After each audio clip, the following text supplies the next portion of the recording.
Thomas was perfectly named. So Thomas, who really is, my grandfather was a night watchman. He was the tribal chairman. He did fight termination. So these are all true things. And a lot of the things in here are true. They came from his letters, which were given to me because I was born in 1954, the year that we're talking about. And I never had read them in this certain way with the thought of exactly how termination occurred and how difficult it was to fight and how extraordinary it was that he was working as a night watchman. And it was as though I could see him being the person who was keeping watch over his people. And it was very moving to read how he proceeded to develop a way to fight termination. But into this book I started to write came this person named Pixie. And I was really surprised. I started writing this and at one point, I knew she was going to be my character. I was really excited about writing in her voice, or writing about her. Pixie, well, she is very. She's got some kind of magnetism, and part of her magnetism, it turns out, has to do with one of her favorite occupations. When she gets back from all that tedious, detailed work, she loves to chop wood. Now there's a boxer on the reservation, and his name is Wood Mountain, and he's named Wood Mountain because that's a place just over the Canadian line, and it's a place in Canada where Sitting Bull's people went when they were being chased by the United States government, and they went up there to disperse and to hide.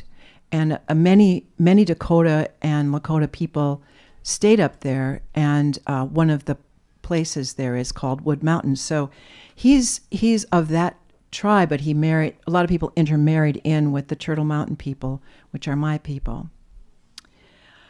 Pixie is told that she has to go to the doctor, and she's not sure why. She thinks she has a little eye infection, and they tell you have to go into the doctor. You have to go and get your eyes tested. So she goes. This is the Indian Health Service hospital, and my sister and brother-in-law are Indian Health Service doctors. My brother's a health service nurse. So I really appreciate the Indian Health Service, and that is there because of United States government treaties. So we can talk about that later. The eye clinic was set up in a corner of the hospital, with a line outside the small room where the visiting eye doctor conducted his tests. Patrice stood in line for an hour.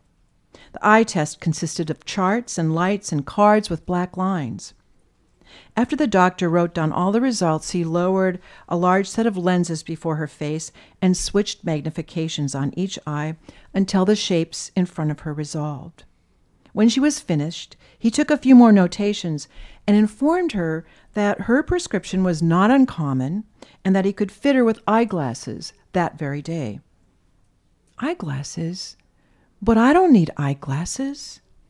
It hadn't occurred to her that the tests could lead to eyeglasses because she had no trouble seeing things. Your reading distance vision is better than 20/20, he said, but you need glasses to see things far away. I do see things far away. You'll see them more clearly. He left the room, came back with a cardboard box, and removed a set of eyeglasses. They were the same kind of Indian Health Service eyeglasses that everybody wore. The frames were black and square, kind of like my eyeglasses.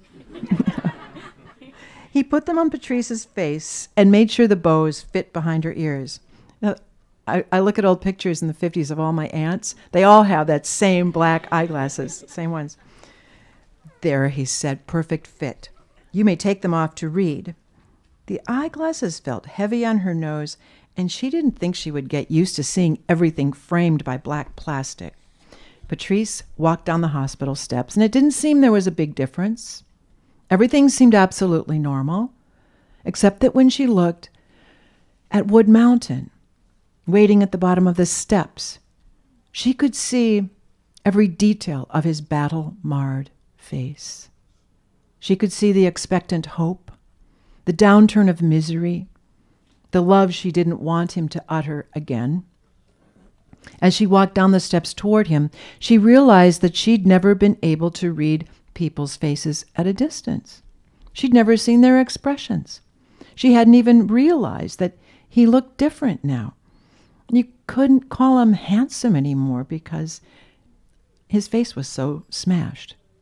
She stopped in the chair on the stairs and looked past Wood Mountain toward the cars and houses, trees and water tower. The precision of the world took her breath away. The crisp lines of brick, the legibility of signs on doors, the needles of pines standing out sharp against more needles, and the darkly figured back of the trunk. When she looked in amazement at Wood Mountain, she could tell he was going to laugh. What's so funny? But she felt there was something very funny, too. You look like Superman's girlfriend, said Wood Mountain. No, I don't. I look like Clark Kent. Oh, why? You do. Wood Mountain held his arm out for her, and she took it, like in the movies, but she needed him for balance. The glasses made her feel like her feet were very far away. Which way home, Clark Kent? He asked. The long way or the short way? A Chinook wind had blown through the night before. The world was dazzling with snow and dripping with light. The road was sparkling with water, and the air was warm and soft. And the birds were out, singing their spring songs in the middle of the winter. It's all the same way, said Patrice. Halfway home, on the road, Wood Mountain stopped her. He cradled her face in his hands. He didn't kiss her. He kissed the corners of her eyeglasses, then held her hand as they resumed walking. What was that? I couldn't help it. Those eyeglasses. I look like a boy, Patrice laughed. No, you don't, said Wood Mountain. But you do look brainy. I pity a guy who bothers you.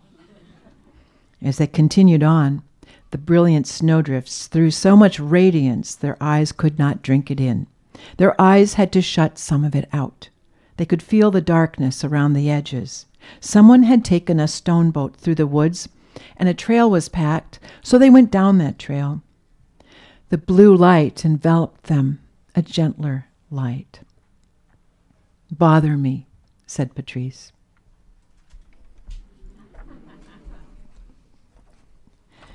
So we're back to Thomas. Thomas received, so this termination bill, this was when, in 1954, when both houses of Congress were Republican, and so there was Eisenhower was the president. And this termination bill came up very quickly and was passed by both houses. It was a House concurrent resolution before it became a bill. And nobody saw it coming. I mean, it was in the works in a long time, we know now from studying it.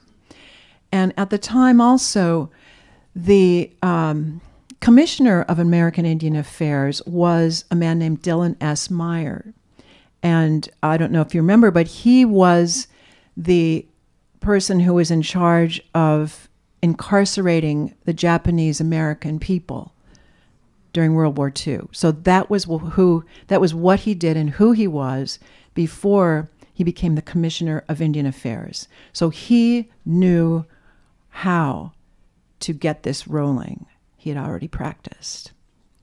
And the termination bill was the result of the post-war housing boom. The 5 tribes slated for termination were tribes who had immense stands of timber. The Klamath, the Menominee, the Ute, they had the immense stands of timber, and those stands were wanted very much for this housing boom. Now, the Turtle Mountain Chippewa were on the first 5 too. And I'm not sure why, because we have a tiny reservation. The population was impoverished, and there was no real reason except that the person who was really in charge of putting this through Congress, a man named Arthur V. Watkins, had in mind for a very long time that this was the way to handle the Indian problem. So overnight, my grandfather, Thomas's job became not really to solve themselves. I mean, what he thinks about is like every time the government tries to solve the problem, to solve Indians, they try to get rid of us. That's what they do. So his problem becomes like how to remain a problem.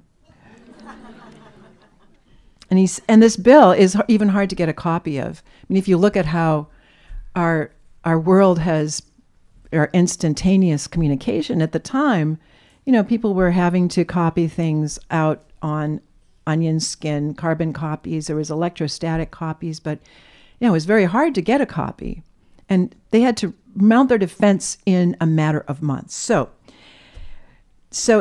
this is Thomas just trying to grasp what he's seeing. At work, he laid out the pages of the bill again. He's been reading it over and over. So it comes down to this, Thomas thought, staring at the neutral strings of sentences in the termination bill. We have survived smallpox, the Winchester repeating rifle, the Hotchkiss gun, and tuberculosis. We have survived the flu epidemic of 1918 and fought in 4 or 5 deadly United States wars. But at last we will be destroyed by a collection of tedious words for the disposition of, for the intensification of, for the termination of, to provide for, etc., etc. And this thing is so crushing to him, and I can tell in my grandfather's letters how crushing it is. He's getting 12 hours of sleep at night. He's hallucinating. He's realizing that the language this is couched in, which is you're becoming freed, you're becoming emancipated from your treaties. They declared null and void the treaties that had been made on a nation-to-nation basis since the beginning of the country, and which contained the words, as long as the grass grows and the rivers flow. So that these treaties were actually, they were like contracts. We'll use almost all of your land, and as a form of rent, we will provide education and health services for you and give you what the Ojibwe word is, the Ishkonagan, the leftovers. We'll give you the leftovers. And so that was the deal, but they struck the deal because they had to strike the deal. And now even that deal was being pulled out. So he's just trying everything he can do to grasp together a coalition of people. And he actually does this. You can read the book, but